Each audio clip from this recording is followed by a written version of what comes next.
Private hospital ਦਾ bill insurance cover ਕਰੂਗੀ ਕਿ ਨਹੀਂ? मुख्यमंत्री सहज योजना कार्ड हैगा, फिर कोई टेंशन नहीं, थोड़ा सारा ट्रीटमेंट कैशलेस है। बिना पैसिਆਂ ਦੇ?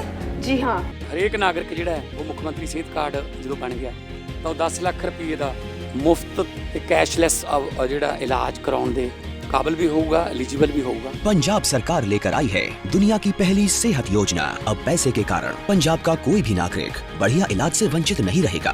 सेहत का हक। दोस्तों, मैं बार बार कहता हूं कि इस देश में जिस तरह से मुसलमानों को निशाना बनाया जा रहा है, कभी दाढ़ी टोपी देखकर हमला, कभी मस्जिद के सामने तांडव, कभी मुसलमानों के घरों के आगे नंगा नाच और कभी मुस्लिम देशों के खिलाफ जहर उगला जाता है, ये सब कुछ मोदी सरकार के राज में खुलेआम हो रहा है।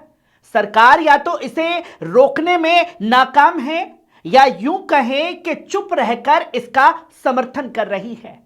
और आज उसी नफरत की राजनीति का नतीजा हम सऊदी अरब में देख रहे हैं, जहां 161 भारतीय हिंदू मजदूर भूखे प्यासे तड़प रहे हैं। आज सवाल सिर्फ मजदूरी का नहीं है, आज सवाल इज्जत का है, इंसानियत का है और भारत की साख का है। दरअसल पूरा मामला क्या है दोस्तों, सऊदी अरब के अबहा शहर में उत्तर प्रदेश, बिहार और राजस्थान के कुल 161 भारतीय मजदूर गंभीर संकट में फंसे हुए हैं। इनमें यूपी के अंबेडकर नगर जिले के कई मजदूर हैं, जिनमें प्रमुख नाम जो है वो संतोष कुमार का सामने आया और हृदय कुमार का नाम सामने आया, जो बसखारी ब्लॉक अमिया वामनपुर गांव के हैं। पिछले 3 महीनों से इन मजदूरों को वेतन तक नहीं मिला है, ना उन्हें भरपेट खाना मिला है। ये लोग दाने दाने को मोहताज हैं। सोशल मीडिया पर इनके वीडियो तेजी से वायरल हो रहे हैं। भारत सरकार से वतन वापसी की ये लोग लगातार गुहार लगा रहे हैं। और कंपनी का जुल्म देखिए दोस्तों, परिजनों का साफ तौर पर कहना है कि इन मजदूरों का वीजा 6 महीने पहले खत्म हो चुका है, लेकिन कंपनी उन्हें वापस नहीं भेज रही है। आखिरकार क्या वजह है? पासपोर्ट जब्त कर लिया गया है, जबरन पेंटिंग और मजदूरी इन लोगों से कराई जा रही है। मतलब एकदम साफ है, काम भी करवाओ, पैसा भी मत दो और गुलाम बनाकर हमेशा के लिए रखो। अब इनके परिवारों की हालत क्या है दोस्तों? यहां पर इस चीज को देखिए। भारत में इनके घरों की हालत सुनकर आपका दिल कांप जाएगा। हृदय कुमार के घर में उनके बूढ़े माता पिता हैं, उनकी पत्नी है, 2 छोटे बच्चे हैं, 12 साल के और 8 साल के। और यही संतोष कुमार के परिवार में माता पिता हैं, पत्नी है और 3 छोटे बच्चे हैं। यानी पूरे परिवार का खर्च इन मजदूरों पर निर्भर था। अब हालत यह है कि गरीब परिवार खुद भूखे रहकर सऊदी में फंसे अपनों को पैसे भेज रहे हैं ताकि वे कुछ खा सकें। और सवाल यही है, यह कैसा इंसाफ है? दूतावास तक मामला पहुंचा है, मोदी सरकार क्यों रुकी हुई है, क्यों खामोश है? सामाजिक कार्यकर्ता आबिद हुसैन ने मजदूरों से फोन पर बातचीत की है।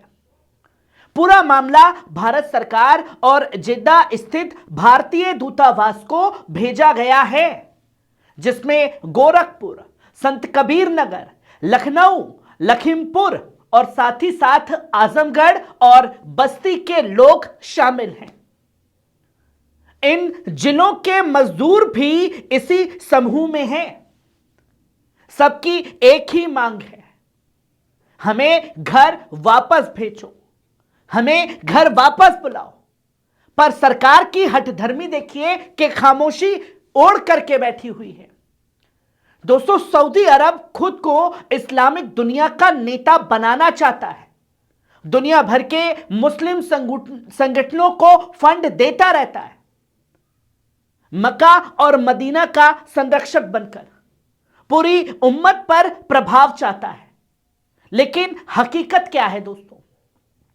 सऊदी अरब और यूएई में खुला नस्लवाद चल रहा है। भारतीयों और दक्षिण एशियाइयों को गाली की तरह इस्तेमाल किया जा रहा है। यह तस्वीर जो है वो सामने आई, यूएई के नागरिक का खुलासा है। यूएई के ही एक रहने वाले मिशाल अल शम्सी ने अपने ट्विटर पर लिखा कि सऊदी लोग हमें इंडियन कहकर नीचा दिखाते हैं, उन्हें लगता है इससे हमारी कीमत कम हो जाएगी, लेकिन उन्हें पता नहीं है कि भारतीय भी इंसान हैं, जिनमें वैज्ञानिक, डॉक्टर, कलाकार और महान लोग हैं। उन्होंने कई नस्लवादी कमेंट्स के स्क्रीनशॉट को शेयर किया है। खालिद हसन ने इस पर लिखा कि सऊदी लोग इंडियन और बांग्लादेशी शब्दों को गाली की तरह इस्तेमाल कर रहे हैं और किसने ये छवि बिगाड़ी है। और सवाल सिर्फ और सिर्फ मोदी सरकार से है।